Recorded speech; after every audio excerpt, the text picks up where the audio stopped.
Welcome to Colonize the Ocean podcast, where we discuss oceanic colonization, exploration, and education with your hosts Adam Jewell and Brendan Traxler.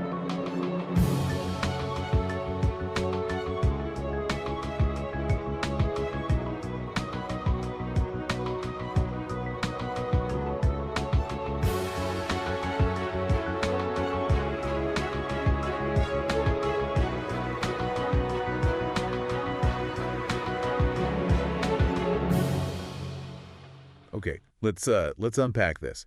For decades, the North Sea, well, it's been all about one thing, really. Oil and gas. That's what powered Europe. That's right. It fueled so much of the post-war expansion. But today, we're diving into source material, describing something, well, completely different, a massive new discovery under those waves. Yeah, and it's something that promises to kind of redefine European energy as we know it. So what is this new treasure?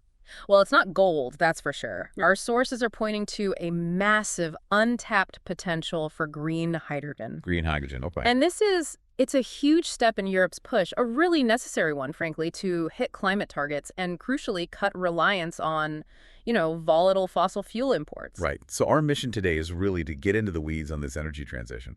We need to figure out the what, the how, and the controversy around it too. Definitely controversial. Because the numbers are staggering. We're talking, what, nearly 45,000 tons of green hydrogen every year? Yeah. If they can actually harness it all? That 45,000 tons, that's the prize. And just so you, the listener, get a sense of scale here. Yeah, put that in perspective. Okay, so 45,000 tons of hydrogen. That's enough to power, say, hundreds of thousands of heavy trucks for a year. Or it could supply the clean fuel needed for several big industrial plants, like steel or ammonia factories. Wow, okay. That's significant. It means the North Sea, once the symbol of oil and gas dependence, could become this global example of green innovation. But it's complicated. How so? We need to understand the mechanics, the new tech involved, like this Windcatcher system people are talking about, and maybe most importantly, the serious hurdles. Bureaucracy, money, environmental concerns. They could really slow things down. It sounds like a race then. Technology versus politics and practicalities. Pretty much a race between huge promise and tangled complexity. So let's start with that opportunity. Europe's goal seems clear enough. Fight climate change, get off imported fuels, boost energy security. Exactly. And the North Sea seems perfectly placed to help deliver that 45,000 tons figure. It's a really compelling vision of a greener future, powered by a place, previously dominated by oil rigs. The transformation of the place itself is kind of symbolic, isn't it? It really is. From black gold to green energy, that's a powerful narrative. But why the North Sea specifically? I mean, it's windy, sure, but is it better than other spots like the Bed or out in the deeper Atlantic? Well, it's got this sort of perfect storm of conditions. Three key things, really. Okay. First, the winds. They're strong, yes, but crucially, they're very consistent. And for hydrogen production, which needs constant power, that reliability is gold. Okay, consistent winds. Makes sense. What else? Second, and this is a big practical point for costs, the water is relatively shallow compared to many other offshore locations anyway. Right, so it's easier to build stuff. Much easier. It lowers the engineering headaches and, importantly, the cost of building the foundations for these huge turbines. Building in 30 feet of water versus 300 feet, it's a different world. Got it. So strong, steady winds in shallow water. Any other magic ingredients? Those are the main physical ones driving the potential. And our sources say these conditions could allow for offshore wind farms generating up to 300 gigawatts of electricity. 300 gigawatts. Okay, frame that for us again. How big is that? Well, think of it like this. 300 gigawatts is roughly the total installed power capacity of, say, France and Spain combined right now. Okay. That's genuinely massive continental scale. Exactly. It's the kind of scale you actually need if you're serious about shifting a whole continent's energy system, not just doing a pilot project. And all that electricity, that 300 G-way, feeds into the core process here, electrolysis. For you learners wanting the quick science bit, electrolysis uses electricity to split water, H2O, into hydrogen, H2, and oxygen, O2. Simple concept, yeah. But the absolute critical distinction here is green hydrogen versus just any old hydrogen. Explain that, because hydrogen itself burns clean, right? It's water vapor. It does. When you use it, it's clean. But how you make it matters. If you use electricity from a coal plant to split the water, Well, you've just shifted the pollution somewhere else, haven't you? Ah, right, the production emissions. Exactly. So green hydrogen means the electricity comes only from renewables. In this case, those offshore wind turbines. That guarantees zero carbon emissions during production. That's the whole point. And the hydrogen you get, Yeah. it's incredibly versatile. That's why this project is so ambitious, isn't it? It's not just for one specific use. Precisely. It's a clean substitute that could genuinely disrupt whole industries that currently rely on fossil fuels, Our sources pointed to three main areas. Heavy manufacturing. like steel, cement, industries that are notoriously hard to decarbonize. Right. Then long-haul transport. Think big trucks, shipping, Yeah. areas where batteries might struggle with range or weight. And finally, even heating homes, potentially replacing natural gas. Yeah, potentially feeding into existing gas grids or district heating. It really does cover a huge spectrum of energy use. Which brings us to the tech needed to actually do this at scale. You can't just use off-the-shelf stuff from onshore wind farms, presumably. Not really, especially given the harsh offshore environment and the scale needed. The sources highlight one specific innovation: the Windcatcher system. Windcatcher, okay. Sounds dramatic. What is it? Not just a bigger turbine. No, it's different. It's described as a large floating platform, not fixed to the seabed, and it's lined with lots of smaller interconnected turbines. Multiple turbines on one floating structure. Yeah, think of it less like a traditional farm with spaced out turbines and more like a huge wall designed to capture as much wind as possible. A giant sail, almost. Okay, interesting. And it floats. How does that work in the rough North Sea? Well, it's anchored, obviously, but the floating design is key. It allows for deployment in varying depths and potentially simplifies installation. But the platform itself is also designed to house the electrolysis unit. Ah, so it makes the hydrogen right there at sea. That's the idea. Generate the electricity and convert it to hydrogen immediately on the platform. Yeah. Saves transmitting massive amounts of electricity back to shore, potentially. But stability must be a nightmare, right? A floating platform with all those turbines, waves crashing. Yeah. And you're trying to run sensitive electrolysis equipment. That's the huge engineering challenge, absolutely. They need advanced ballasting, sophisticated mooring systems. It has to stay incredibly stable despite the wind forces and the waves. The tolerances for the electrolysis gear are tight.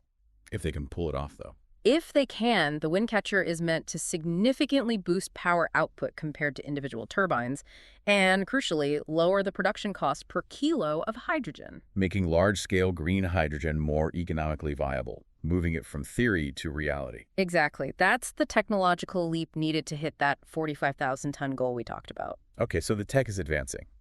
But innovation alone isn't enough, right? We need to talk about scaling this up. Right. The potential is huge, but so are the challenges. Let's recap the potential benefits first. We mentioned the 300 GW capacity, the 45,000 tons of hydrogen. What does that mean for Europe beyond just cleaner energy? It's systemic. Obviously, there's the massive cut in emissions, billions of tons potentially, but it's also about energy security. Big time. Because they wouldn't need to import as much gas. Exactly. Europe's reliance on imported gas, as we've seen recently, creates huge economic and political vulnerabilities.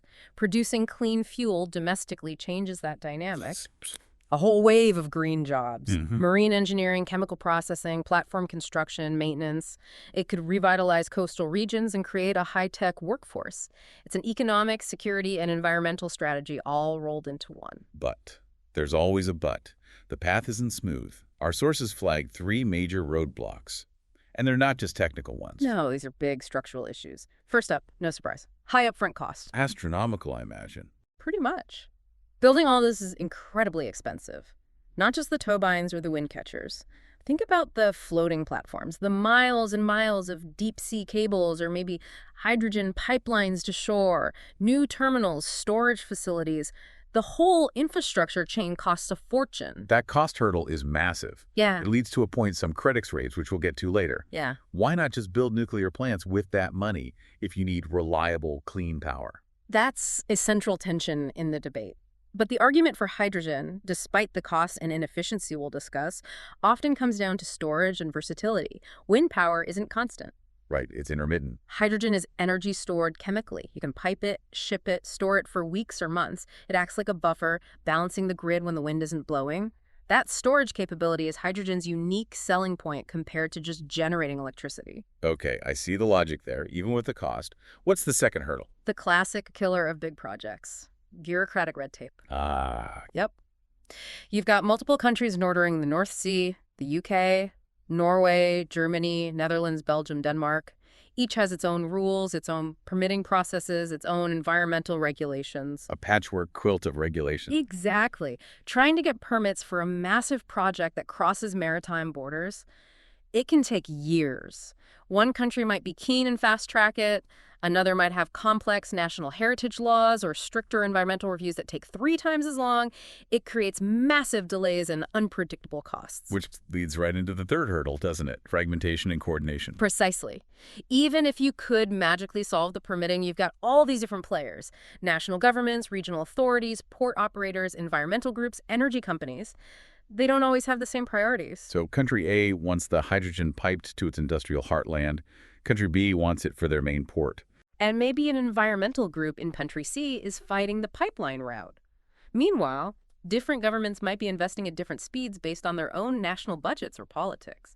Getting everyone aligned for fast, unified action on something this complex, it's incredibly difficult.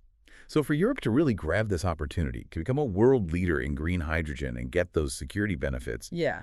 it needs more than just tech breakthroughs and cash. It needs serious political will, strategic alignment. Our sources stress that unlocking this potential requires Europe to actively streamline those tangled rules, really ramp up investment, probably through public-private partnerships, and foster much deeper cooperation between the nations involved. A crossroads moment, though. Absolutely, they could lead the world here, but only, as the sources say, with fast, unified action. Overcoming those institutional barriers is just as important as overcoming the engineering ones. Okay, that technological promise sounds almost too good to be true in places. And of course, like any huge project, it faces a lot of skepticism. This is where we dig into the debate, synthesizing the different views from our source material. And just to be clear for you listening, we're reporting these views impartially, not endorsing them. Right. Let's start with the arguments for pushing ahead urgently. The urgency in action camp. What's their main driver? Often it's a moral argument. Commentators like Karen Cox, Janet Curtis, they talk about climate and morality. Their view is basically that the cost of not doing this, of sticking with fossil fuels, is just too high. They see it as a necessity for future generations. We saw Mary Beto even saying she'd personally invest, seeing it as a chance to reshape the planet. That's real personal commitment. It is, and that sense of urgency goes global too. Francis Nkobo called this shift a revolutionary must, arguing that climate change impacts everyone, so all countries have a responsibility to act. He even suggested coordination through the UN, seeing it as a global ticking time bomb. There's also a political angle, isn't there? Pushing back against the old ways. Definitely. Daniel Cush Sr. and others frame it as needing to break free from the drill baby drill mentality, blaming institutional greed for holding back green progress. For them, ditching oil and gas dependence is a political win as much as an environmental one. Okay, so that's the push for action. Now let's flip to the other side, the skepticism. And a lot of it seems focused purely on the science and economics of hydrogen itself, energy balance, and system inefficiency. This is a really critical line of argument. Mike F., identified as an engineer in the comments, made a key point. Using clean energy to make hydrogen doesn't really help the climate overall until your electricity grid is already nearly 100% clean. Why is that? Because making hydrogen takes energy, a lot of it.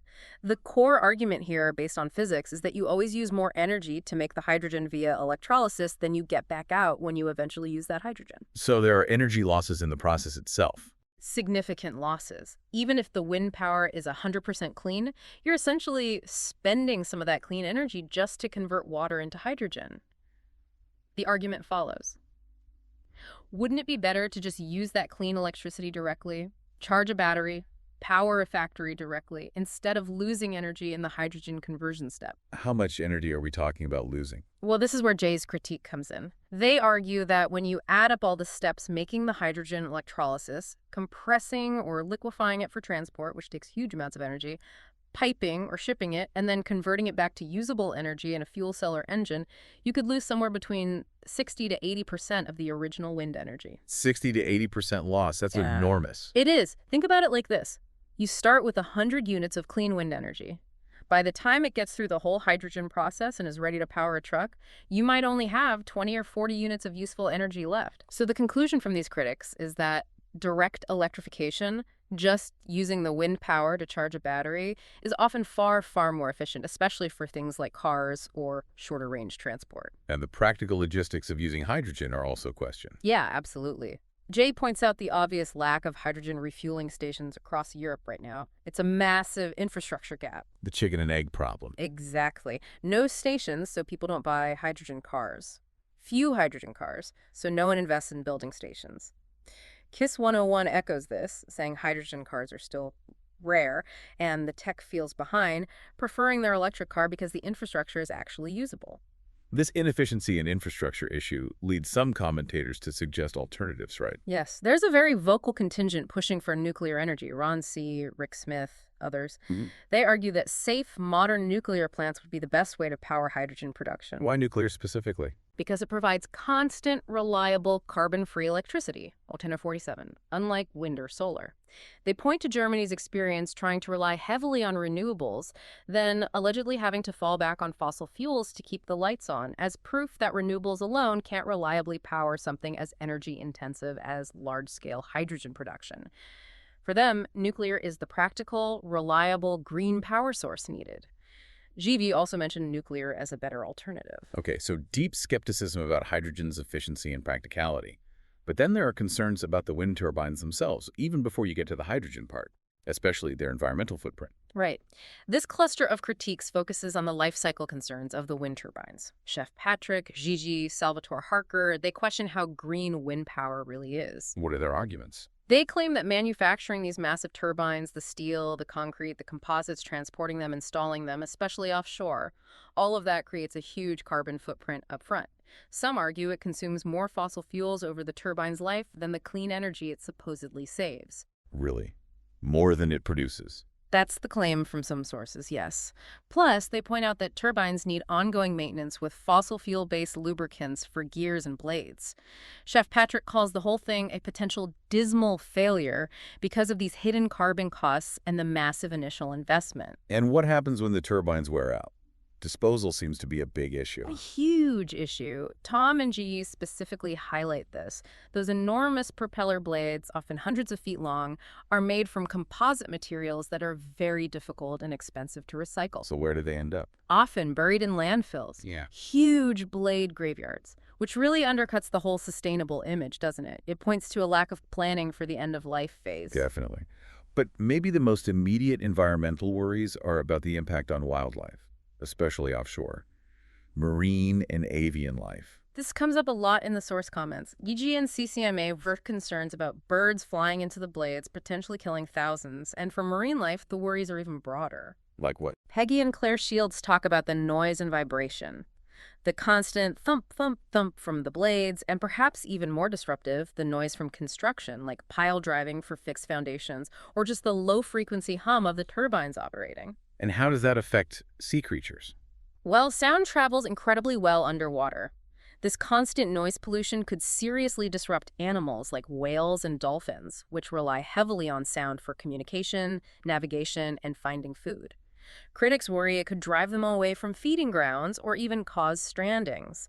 It paints a picture of the North Sea becoming a noisy industrial zone, harmful to its ecosystem. Cami also raised a point about potential pollution during operation, right? Yeah, a very practical concern, worrying that over years of operation in corrosive salt water, the gearboxes and moving parts in the turbines will inevitably leak lubricating oil into the ocean.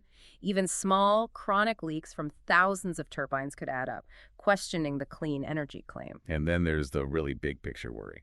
Jason brought this up. The concern that putting massive arrays of wind turbines across huge areas of the ocean could actually affect ocean currents or wind patterns on a larger scale, extracting that much energy from the wind. Could it change local weather? Could it impact oceanic heat transport? It's a macro-environmental concern about unintended consequences at a global level. That's a formidable list of critiques: efficiency, cost, life cycle, pollution, wildlife impact. It shows just how contested this whole transition is. But the debate goes even deeper, right? Some sources question the entire premise. Yes, the final layer we synthesized from the comments involves philosophical and scientific counter-arguments. These challenge the very foundations of the climate change narrative and even the science of energy itself. Like questioning climate change itself. Exactly. Several commentators, Jenny Lee Fingston, Steve Boutron, Charles Hubbard, Nunya, express a core belief that current climate change is primarily a natural cycle.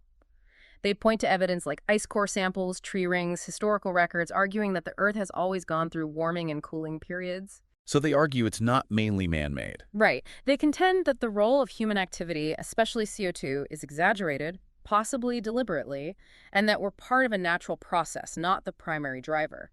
Charles Hubbard, for example, mentions historical warming periods long before industrialization. And then there was that really interesting point about oil not being a fossil fuel. Yes. Farid Gritzner, cited as an ACS chemist, puts forward the abiotic oil theory, or related ideas. The argument is that oil isn't solely formed from ancient compressed forests or dinosaurs, the standard story. So where does it come from then, according to this view? This perspective suggests oil might be continuously generated deep within the Earth's mantle through geological processes, or perhaps renewed closer to the surface from the rapid life cycles of marine microorganisms like plankton and algae in the oceans. Nunya also touches on this, suggesting the Earth might be a living organism renewing resources. If oil is renewable, or at least not finite in the way we think, that changes everything about the need to replace it, doesn't it? It completely challenges the scarcity argument that underpins much of the urgency for energy transition. If oil isn't running out, the primary driver shifts solely to the environmental impact of burning it. And even that impact, the CO2 aspect, is questioned. Yes, Paul and Will argue that focusing on reducing CO2 is misguided because plants need CO2 to grow. Photosynthesis 101. They frame CO2 not as a pollutant, but as essential plant food. So reducing it would be bad for the planet. That's their argument. That lowering CO2 levels could harm plant life, agriculture, and the entire biosphere. Will goes further, calling the push to cut carbon a scam intended for control and taxation, not genuine environmental benefit. Finally, there were questions about the water used in electrolysis itself. Right. Gisel and John Young raised water supply concerns. They ask, if you split massive amounts of water H2O to get hydrogen H2, what happens to the water balance? Does it permanently remove water from the local or global system? And the output. Hydrogen burns into water vapor. Exactly. They also question the impact of releasing huge amounts of water vapor into the atmosphere from burning hydrogen on a massive scale. Could it affect humidity, cloud cover, local weather patterns, or even cause localized flooding? It's another angle looking for potential unintended consequences of this new energy cycle. Wow, okay. We've gone from this incredible vision of 45,000 tons of clean energy from the North Sea. A vision that could genuinely transform Europe's energy landscape, boost security, cut emissions. All the way through the complex technology, the huge financial and bureaucratic hurdle. The red tape, the coordination nightmares, the sheer cost. And landed deep in this incredibly polarized debate, touching on everything from energy efficiency and turbine recycling to whale songs and the fundamental science of climate and oil. The synthesis is pretty stark, isn't it? The potential is undeniable, revolutionary even. But the reality check is just as potent. Those massive costs, the tangled bureaucracy, and this whole spectrum of critiques from the hydrogen process being inherently inefficient, to the wind turbines themselves having a dirty life cycle, to the very real concerns about harming marine life. It's all on the table. It really highlights that this shift isn't just a technical problem to be solved by engineers. It's deeply political, economic, and even philosophical. It's about competing priorities, contested science, and national interests. Absolutely. Unlocking that North Sea potential clearly requires something more than just better technology. It needs a fundamental shift in how Europe operates, coordinates, and commits. Which leads us to our final thought for you, the listener. Something to chew on after this deep dive. Looking at all these conflicting sources, the huge potential versus the intense skepticism and practical barriers. Here's the question. If Europe does manage to pull this off, if they overcome the costs, the red tape, the inefficiency arguments, the environmental concerns about turbines and marine life, what will be the key driver? Will it be some unexpected technological leap? like suddenly perfecting the Windcatcher or finding a magic bullet for turbine recycling or making electrolysis radically more Or efficient? will it be down to something less tangible, a new level of political unity and unwavering commitment, a kind of focused, coordinated action across borders, streamlining bureaucracy in a way we just haven't seen before among major global powers dealing with a shared challenge? Because this deep dive really shows the debate is fierce, the challenges are real, and frankly, the outcome is anything but certain.